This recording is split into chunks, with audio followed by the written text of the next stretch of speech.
News.com.au, 14th of April 2024, China's significant action to stop importing premium Australian iron ore.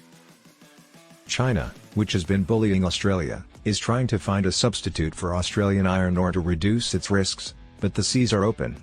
They could eventually pose a threat to China. It's far away, not reachable, and of low grade. However, Beijing intends to invest heavily in a mine in the Sahara Desert to de-risk itself from Australian iron ore. One of the world's largest engineering and construction companies is China Railway Construction Corp Limited, CRCC. The State Council's State-Owned Assets Supervision and Administration Commission of the Chinese Communist Party oversees it. Currently, 6,000 kilometers of new railway tracks are being built over the Algerian desert in North Africa. The main goal is to give Beijing-owned steel giant Baowu control over the Gâra-Djebilet mine. This is even though the deposit contains over 8 times the permissible amount of phosphorus, a mineral that degrades any steel made from iron ore. Its removal is a very energy-intensive and environmentally harmful process. However, according to the South China Morning Post, which is under the authority of the Chinese Communist Party, these obstacles have been overcome, allowing significant investment in the mine and related infrastructure to once again be feasible. According to an SCMP report, China currently depends largely on Australia and Brazil for its iron ore, the primary raw material for making steel. With almost 3.5 billion tons of deposits, Beijing hopes that supply from the Gâra-Djebilet mine will help diversify its sources. China is the biggest steel producer in the world, with 1 billion tons produced in 2022 alone. As a result, Beijing became the biggest importer of iron ore in the world. Furthermore, almost 70% of the ore is mined in Australia, making it the primary source of revenue for exports from Canberra. As a result of this codependence, Beijing and Canberra are both vulnerable to political and economic maneuvering. Investment with many polls.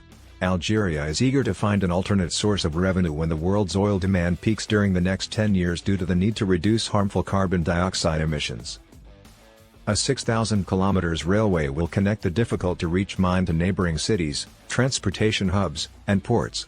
However, this was only a tiny portion of the $36 billion investment agreement that Chairman Xi Jinping and Algerian President Abdelmadjid Tebboune inked in Beijing towards the end of last year.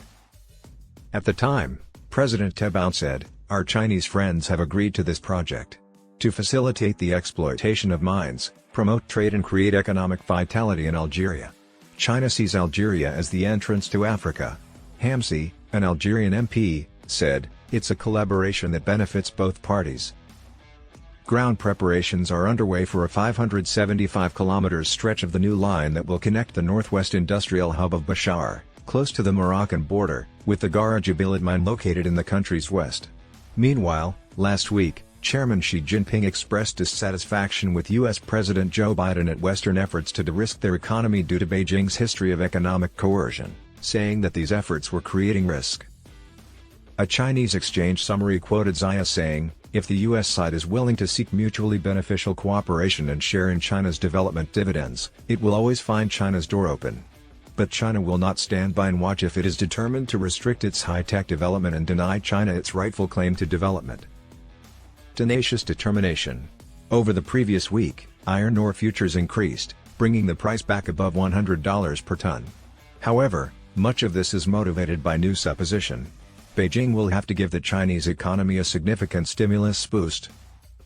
China Industrial Futures stated earlier this week that the country's steel mills are slowly restarting blast furnaces after profits improved and that, if such stimulus is provided, demand for manufacturing and construction would potentially improve.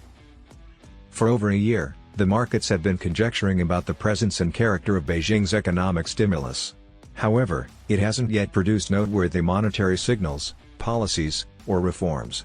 Iron ore, the primary component of steel used in construction and manufacturing, has seen a sharp decline in demand. However, Beijing's aim to change the iron ore supply will exacerbate Canberra's long-term effects. This week's new investment statistics already make that clear. In 2023, China's total investment in Australia decreased by 36% to $1.34 billion Australian dollars. In 2022, it was $2.1 billion Australian dollars. According to the University of Sydney and KPMG Australia research, demystifying Chinese investment in Australia, the mining sector is primarily responsible for this reduction. According to co-author Professor Hans Hendricksch of the University of Sydney Business School, the emergence of Chinese-funded mining and processing ventures in alternative markets, such as Southeast Asia, intensifies these dynamics by creating competitive pressures and diverting attention from Australian opportunities. According to Helen G. Dent, a partner at KPMG and co-author of the research, this reflects the shift in priorities for Chinese ODI, which is increasingly flowing towards Belt and Road Initiative countries as well as towards mining and processing ventures in alternative markets, such as Southeast Asia. Even though the research highlights China's rekindled interest in Australian food and agricultural goods, the sector has reacted sluggishly after Beijing imposed harsh coercive tariffs during the COVID-19 outbreak.